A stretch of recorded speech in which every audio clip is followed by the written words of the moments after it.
يا كاتب التاريخ لا تغلق الصفحات، ما زالت هناك سطور تملى من النادي الأهلي. النادي الأهلي الذي ولد لكي يصنع المعجزات، النادي الأهلي الذي ولد عملاقا لكي يكتب التاريخ. النادي الأهلي النهاردة هو فوز تاريخي، أول فوز لفريق مصري وعربي وأفريقي بيفوز بمباراة في كأس العالم للأندية كرة السلة. كتيبة أوجوست بوش النهاردة المدرب العبقري اللي كان هدية وكانت دعوة الزملكاوي اللي قال لك احنا بنتمنى لك التوفيق في اي نادي تروحه، كانت مستجابة. الراجل ده عمل فرقة للباسكت في النادي الاهلي من زمان، من اول ما وعيت على تشجيع النادي الاهلي ومفيش فرقة كرة سلة في النادي الاهلي، مفيش باسكت في النادي الاهلي. الباسكت ما قبل اوجوست بوش في النادي الاهلي كان شيء، وما بعد اوجوست بوش في النادي الاهلي تاريخ يتكتب، بطولات بتنكتب، مباريات وعالمية بتنعمل. النادي الأهلي عالمي في كل شيء يا جماعة، حتى كرة السلة النهاردة بقول لحضراتكم فوز للتاريخ، فوز على فريق أمريكي ولاد واللي صنعوا واخترعوا الكرة السلة،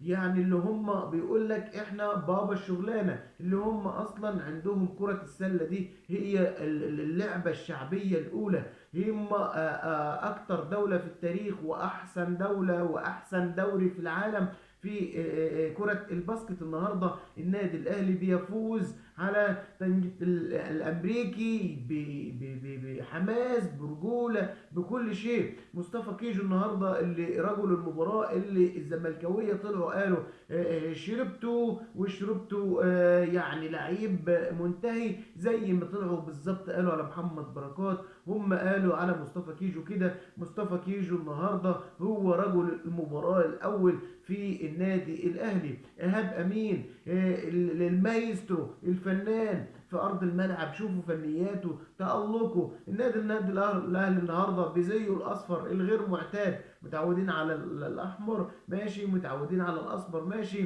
متعودين على الأزرق ماشي، لكن الأصفر النهارده لون جميل النهارده ووشه حلو. اول مباراه في الانتر كونتيننتال بطوله كاس العالم لكره السله، حاجه تفرح، فخر لكل اهلاوي ان هو ينتمي للنادي ده يا جماعه، فخر لكل واحد ان هو يقول لك انا لبست تيشيرت النادي ده في يوم من الايام، فخر ان حقيقي حد يقول لك انا بنتمي للنادي الاهلي وبحب النادي الاهلي. النادي الاهلي اللي كله بيتهافت عليه علشان يكون ضمن منظومه النادي الاهلي الناجحه جدا جدا جدا.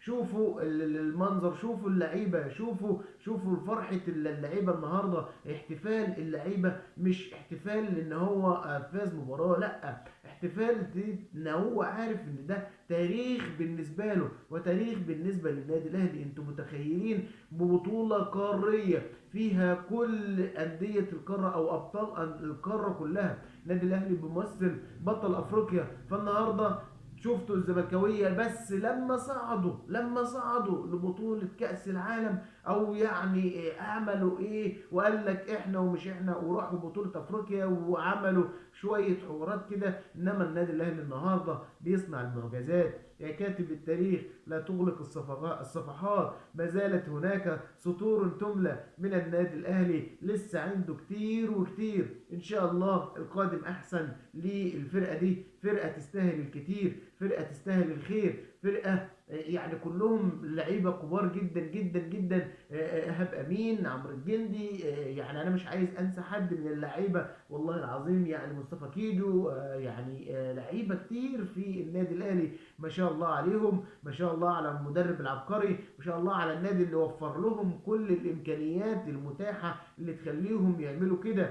لمجلس اداره النادي الاهلي بقياده الكابتن محمود الخطيب اللي ما بخلش على الفرقه دي، اللي فعلا العمرو فاروق اللي مسك الملف كره السله، كابتن خالد العوضي اللي مسك النشاط الرياضي، ما بخلش على الفرقه باي شيء. النادي الاهلي النهارده بيعمل عظمه في سنغافوره، بيعمل عظمه كمان. شفتوا جماهير النادي الاهلي في كل مكان يا جماعه النهارده في سنغافوره موجودين مع حاضرين، عاملين دخله عاملين احتفال بالنادي الاهلي. النادي الاهلي النهارده زي ما قلت لحضراتكم هي للتاريخ يا اهلي، زي ما عملوا لنا تاريخ في كرة القدم فبيعملوا لنا تاريخ في كرة السلة، حاجة تدعو للفخر. وكل ابناء النادي الاهلي وكل من ينتمي للنادي الاهلي دمتم فخرا للنادي الاهلي، ودام لكم النادي الاهلي شامخا عريقا،